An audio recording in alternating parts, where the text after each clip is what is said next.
እኚህ የምትመለከቷቸው በጃፓን ውስጥ የሚገኙ እጅግ በጣም አደገኛ ኒንጃ ቡድኖች ናቸው። ይህ ደግሞ የእነሱ ሁሉ አሰልጣኝ ነው። ይህ ሰውም ከዕለታት በአንድ ቀን አንድ ልጅ ከመንገድ ላይ ያገኝና ወደ ማሰልጠኛው ያመጣዋል። የሚያውቀውን ጥበብ በሙሉ ያሰለጥነዋል። ልጅየውም በጣም ጎበዝ ይሆንና በዛ ኒንጃ ማሰልጠኛ ውስጥ ያድጋል። እነዚህ የኒንጃ ቡድኖች በጣም ይፈሩ ይሆናሉ። በዓለም ላይ የሚገኙ ትላልቅ መንግስታትና ወታደሮች ሳይቀሩ እነዚህ ኒንጃዎች ይፈሯቸዋል። ነገር ግን ዋና አሰልጣኙ ተጥሎ ያገኘው ልጅና በጣም ብዙ ጥበቦችን ያስተማረው ልጅ እነሱን ይከዳቸዋል። በስተመጨረሻም እነሱን ማሳደድና ማጥፋት ይጀምራል። ሰላም ሁሉም ፊልማችን ጀምሯል። በዛሬው ሁሉም ፊልም የምንመለከተው ኒንጃ አሳሲን የተሰኘውን ምርጥ የማርሻል አርት ፊልም ይሆናል። ፊልሙ ከተመቻችሁ ላይክ አድርጉት።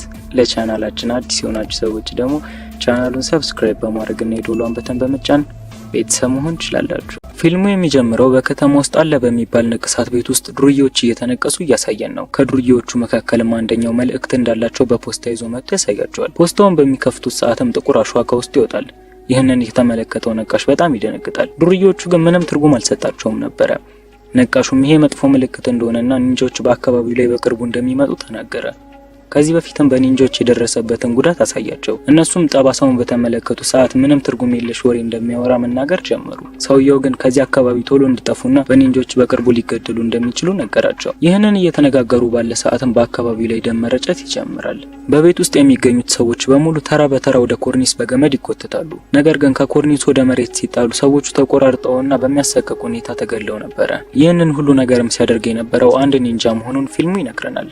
ትዕይንቱ ሲቀየር ፊልሙም የአዙኑ የኒንጃዎች ስብስብን ያሳየናል። የእነዚህ ሁሉ ኒንጃዎች አሰልጣኝም አዙኑ የተባለው ጨካኝ ሰው ነበረ። አዙኑ ከየሀገሩ የሚገኙ ህጻናትን በመሰብሰብ በዚህ ማሰልጠኛ ውስጥ በማምጣት ጭካኔን ያስተምራቸው ነበር። በስተመጨረሻም እነዚህ ኒንጃዎች በዚህ ምድር ላይ የሚገኙት የመጨረሻዎቹ ገዳዮች እንዲሆኑ ይፈልግ ነበረ። በምድር ላይ የሚገኙት እያንዳንዱ ነገስታቶች ስለ እነዚህ ኒንጃዎች ዝና ያውቃሉ። ምክንያቱም እነዚህ ኒንጃዎች ማንኛውንም ሰው ከመግደል ወደ ኋላ አይሉም ነበር። ወርቅ ያለው ሰው ብቻ ወደ አዙኑ በመሄድ ያንን ወርቅ ይሰጠዋል። ከዛም የፈለገውን ሰው ማስገደል ይችላል። አዙኑ ወደ ከተማ ከመውጣቱና ይህንን ማሰልጠኛ ከመክፈቱ በፊት ለበርካታ ዓመታት በጨለማ ውስጥ ኖሯል።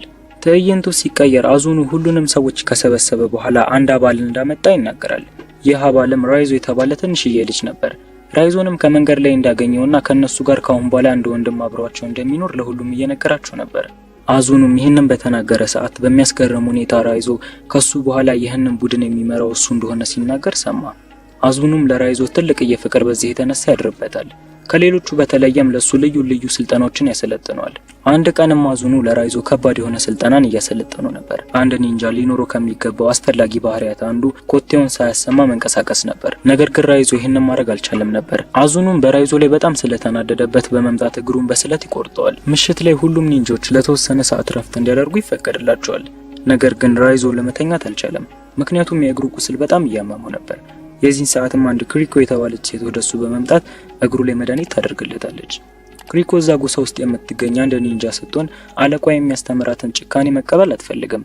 በዚህም እስካሁን ድረስ ልቧ መልካም ነው። ከዓመታት በኋላ ራይዞና ኪራኮ አሁንም ድረስ በአዙኑ ግሩፕ ውስጥ እንደሚገኙ ፊልሙ ያሳየናል። ሁለቱም እድሜያቸው ስለሄደ እንደ በፊቱ ግልጽ አይደሉም፣ እርስ በርሳቸው አያወሩም። አሁን ላይ ራይዞ ታኬሺ ከተባለ ሽማግሌ ጋር እየተፋለመ ነው። ነገር ግን ታኬሺ እጅግ በጣም ተንኮለኛና ኃይለኛ ሰው ነበረ። ፊቱ ላይ እሳት በማድረግ ያዘናጋውና ያሸንፈዋል። በዚህም የተናደደው ጌታው ወደሱ በመምጣት ልቡን ይመታዋል። ልቡንም ከመታው በኋላ በጣም ይጎዳል። ይህም ምትም ያደርገው መተንፈስ እንዳይችል ነበረ። አዳሩም ሙሉ ይህንን ህመም ተቋቁሞ ጠዋት ላይ ለስልጠና ብቁ ከሆነ ጌታው ይቅርታ ያደርግለታል። ጠዋት ላይም አለቃው ወደ ስልጠና ቦታ ላይ ሲመጣ ራይዞ ለስልጠና ዝግጁ ሆኖ ነበር የጠበቀው። በዚህም አዙኑ በራይዞ ላይ በጣም ይደሰትና በድጋሚ ሌላ ፍልሚያ እንዲያደርግ ያዘጋጀዋል። ራይዞን በድጋሚ ጌታውን ለማኩራት ሲል አይኑን በጨርቆች በማሰር ከተፋላሚው ጋር መወዳደር ይጀምራል። ተቀናቃኙንም በሚገርም ሁኔታ ያሸንፈዋል። በዚህም አዙኑ የሚኮራበት የቡድኑ ታላቅ ኒንጃ ይሆናል። ክሪኮም በራይዞ ድንቅ ብቃት ሁሌም ትኮራበታለች። ነገር ግን ከአለቃዋ ጋር ትልቅ ችግር ውስጥ ገብታለች። ምክንያቱም አለቃዋ አንድ ጊዜ ከተፋላሚዋ ጋር ካሸነፈች በኋላ በጩቤ እንድትወጋው አዘዛት። ይህንን እንደማታደርግ ተናገረች። ከዚህ በበለጠ ደግሞ አዙኑን በጣም ያበሳጨው ነገር ከራይዞ ጋር ፍቅር መጀመራቸውን ሲሰማ ነው። በዚህም የተነሳ አዙኑ በሷ በጣም ተበሳጭቷል። በድጋሚም አንድ እድል ይሰጣትና ተቃዋሚዋን እንድትወጋ ቢላዋን ይሰጣታል። ነገር ግን መቀበል አልቻለችም ነበር። አዙኑም በዚህ በጣም ስለተበሳጨ ፊቷን በስለት ይቆርጣትና ወደ ክፍሏ እንድትገባ ያደርጋታል። ራይዞም ይህንን እንደሰማ በፍጥነት ተደብቆ ወደ ኪራኩ ጋር ይሄዳል። ኪሪኮ አሁን ላይ በዚህ ካምፕ ውስጥ የምታደርገው የመጨረሻው አዳር እንደሆነ ወስናለች። ልታመልጥም ስትል ራይዞ ያገኛታል። ወደ ከተማ ሄደው ትዳር መስርተው ሰላማዊ ኑሮ መኖር እንደሚችሉ ነገረችው። ራይዞ ግን ጌታውንና የቡድን አባላቱን መክዳት አልፈልግም። በዚህ ምክንያት ክሪኮ ለብቻዋ ታመልጣለች። ነገር ግን ብዙም ሳትቆይ ተይዛ ትመጣለች። ለሁሉም ኒንጃዎች መማሪያ እንዲሆንም በሁሉም ፊት ትገደላለች። ራይዞም ይህንን እንደተመለከተ በጣም ያዝናል። ምንም እንኳን ለክሪኮ ቦታ ቢኖረውም አሁንም ድረስ ከአዙኑ ጋር ታምኖ ለመኖርን ወስኗል። ፊልሙም ከጥቂት ዓመታት በኋላ በበርሊን ኢፖል ዋና መስሪያ ቤት ውስጥ ይወስደናል። በዚህ መስሪያ ቤት ውስጥ የምትሰራ አንድ ሚካ የምትባል ጋዜጠኛ ትገኛለች። ይህች ጋዜጠኛም ስለ ኒንጃዎች ብዙ ጥናትን እያጠናች ነው። ለአለቃዋም ለማሳመን እየሞከረች ነው። አለቃዋ ማስሎ ግን እንደዚህ ኒንጃ የሚባል ነገር እንደሌለና አፈ ታሪክ እንደሆነ እየነገራት ነው። ስለነሱ መኖራቸውን በርካታ መረጃዎችን ይዛለት መጣለች። ይህንን እንደተመለከተም ከሚካ በላይ ስለነዚህ ሰዎች መረጃ ለማግኘትና እነሱን ለማጋለጥ ይፈልጋል። ማስሎውም ባደረገው ፍለጋ መሰረት አንድ ሳባቲን የሚባል ጋዜጠኛ ስለነዚህ ኒንጆች ጥናት ሲያደርግ እንደነበር አውቋል። ነገር ግን በርካታ ሪፖርቶችን ካሰባሰበ በኋላ ሪፖርቶቹን ከማቅረቡ በፊት ማንነታቸው በማይታወቅ ሰዎች መገደሉንም ነገራት። እናም ይገሉታል ተብሎ የሚታሰቡት ኒንጆች እንደሆነም ነገራት። በሌላ በኩል ራይዞም በጌታው አዙኖ አማካኝነት ወደ በርሊን መምጣቱ ፊልሙ ያሳየናል። በርሊን ውስጥም በጣም ሰዎች የሚጨናነቁበት አፓርታማ ውስጥ እንደሚኖር እንመለከታለን። ከዚህ በፊት ጌታው የሚያሰለጥነውን ስልጠናዎችን በዚህ ቤት ውስጥ ያደርጋል። አንድ ቀንም በአካባቢው ወደሚገኝ የልብስ ማጠቢያ ሱቅ ሄደ። አንዲት ሴትንም እዛው ይተዋወቃል። ልጅቷ በጣም ተግባቢ ለመሆን እየሞከረች ነበር። ነገር ግን ራይዞ ኒንጃ መሆኗን ስላወቀ እዛው መፋለም ይጀምራሉ።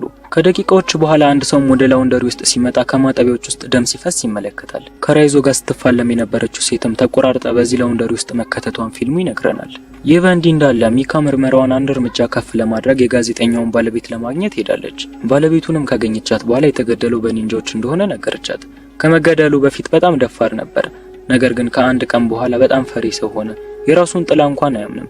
በቤት ውስጥ እንዳለ በሚባል ደረጃ ሁሉንም በሮችና መስኮቶች ሁለት ቁልፍ ነበር የሚያደርግላቸው። ምሽት ላይ ሁሉም ቦታዎች ላይ አምፖል ይገኛሉ።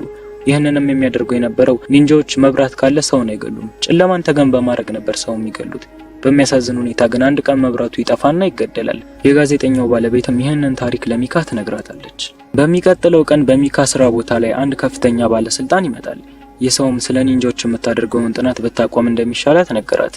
ምክንያቱም እነሱ ሰዎች ባላሰቡበት ቦታ እንደሚገሉ ነገራት። ለህይወቷም ስትል አሁን የጀመረችውን ምርመራ እንድታቆም አዘዛት። ሚካም የዛን ቀን ምሽት በጣም በፍራቻ ወደ ቤቷ ትደርሳለች። ወደ አፓርታማዋ እንደደረሰች አፓርታማው በሙሉ በጨለማ ተውጦ ነበር። በጣም ፈርታለች። ባለስልጣኑ የነገራት ነገር እውነት ይፈጸም ይሆን እያለች ስልኳን እያበራች ስትሄድም አንድ ኒንጃ ይመጣባታል። ያ ኒንጃ ከመግደሉ በፊት ግን ሌላ ሰው ያስቆመዋል። እሱንም የሚያስቆመው ሰው ሌላ ኒንጃ ነበር። ይህ ኒንጃም ራይዞ መሆኑን ፊልሙ ይነግረናል። ፊልሙም ይህ ሁሉ ነገር እንዴት ሊሆን እንደቻለ ሊያሳየን ወደ ትውስታ ውስጥ ይመለሳል። ራይዞ ወደዚህ ከተማ የመጣበትን ዋና ዓላማውን ለመፈጸም በተልዕኮ ላይ ነው። ሊገለው የሚፈልገው ሰውየው ጋር ከደረሰ በኋላ በጭካኔ ሰውየውን ይገለዋል። ሰውየውን እንደገደለውም ወደ ጎሳው ይመለሳል። አለቃውን ይህንን እንደተመለከተ በጣም ይደሰታል። አዙኑም ከዚህ በኋላ ራይዞ የዚህ ግሩፕ አስተዳዳሪ እንደሚሆን ተናገረ። ራይዞ ይህ ሁሉ ነገር ግን አላስደስተውም ነበር። የአለቃውን ፊት በስለት ይጎዳዋል። አለቃውም ይህንን እንደተመለከተ በጣም ይበሳጫል። ሙሉ የአዙኑ ወታደሮችም እሱን ለመጉዳት ይነሳሉ። ነገር ግን ሁሉም ኒንጃዎች እሱን ከማጥቃታቸው በፊት ከፎቅ ላይ ዘሎ ያመልጣል። ከዚህም በኋላ በከተማ ውስጥ የሚገኙትን የአዙኑ ኒንጃዎች በሙሉ መግደል ጀመረ። በዚህም ምክንያት ነው ሚካን ሊያድናት የቻለው። ሚካም ይህንን ታሪክ እንደሰማች በፍጥነት ወደ ራሷ ቤት ትወስደዋለች። ራይዞም ወደ ሚካ ቤት መምጣቱ ጥሩ እንደሆነ አያስብም። ምክንያቱም ኒንጃዎች እሱ ባለበት ቦታ ሁሉ ይከታተሉት ነበር። ሚካም ለአለቃዋ ደውላ አንድ ኒንጃ በሷ ቤት እንደሚገኝ ነገረችው። አለቃዋ ግን በፍጥነት ለፖሊሶች ወደሚጋለጥበት ቦታ እንድትወስደውና በፍጥነት በፖሊሶች እንደምታስይዝ ቃል አስገባት። ሚካ ግን ይህ ሁሉ ነገር መሆን እንዳለበት አላመነችም። በግዴታም ራይዞን ታስይዘዋለች። ራይዞን በፖሊሶች ከተያዘ በኋላ ሰዎች ወደማይገቡበት እስር ቤት ይወሰዳል።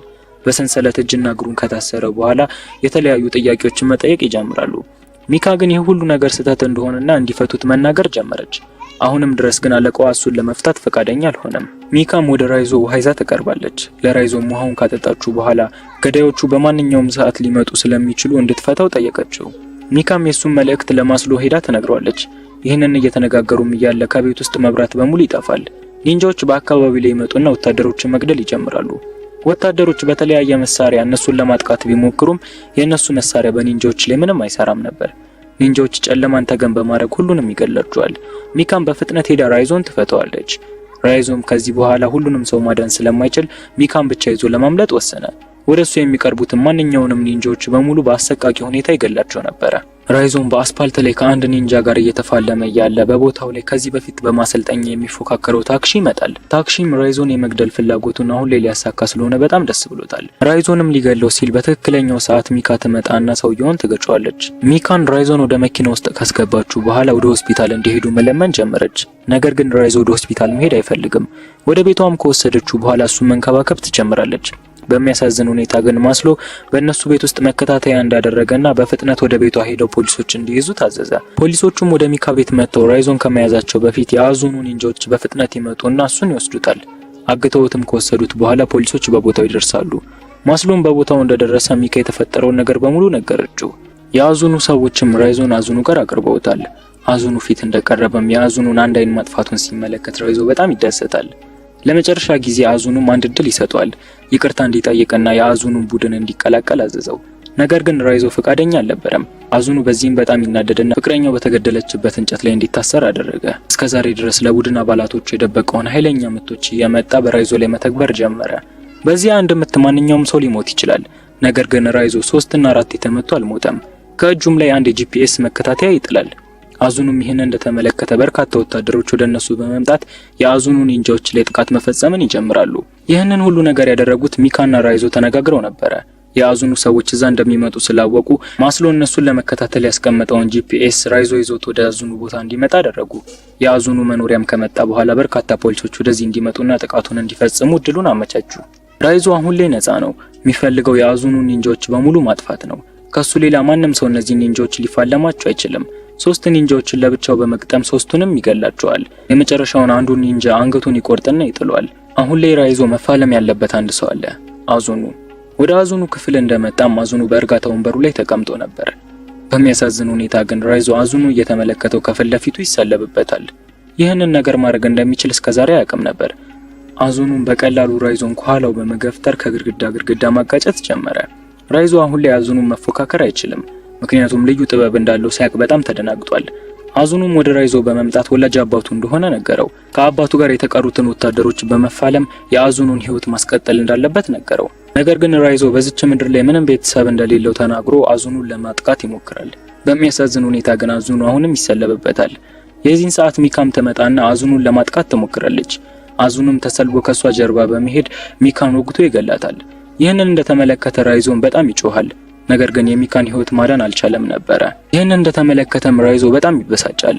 እስከዛሬ ድረስ አርጎት የማያውቀውን ልዩ ኃይል እንዳለው አሁን ላይ ይገነዘባል። በፍጥነቱም በቤት ውስጥ እየተሽከረከረ አዙኑን ደጋግሞ ይወጋውና ይገለዋል።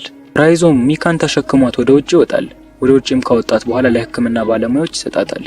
የዚህን ሰዓትም ሚካ ስትነቃ እንመለከታለን። ራይዞም ከዚህ በፊት ኪሪኮ ስትለምነው እምቢ ባለው መንገድ ሲያመልጥ እንመለከታለን። ፊልሙ እዚህ ጋር ያበቃል። ፊልሙ ከተመቻችሁ ላይክ አድርጉት። በሌላ ጊዜ እንደዚህ ያሉ ምርጥ ፊልሞችን ለማግኘት ቻናሉን ሰብስክራይብ በማድረግ እና የደወሉን በተን በመጫን ቤተሰብ መሆን ትችላላችሁ።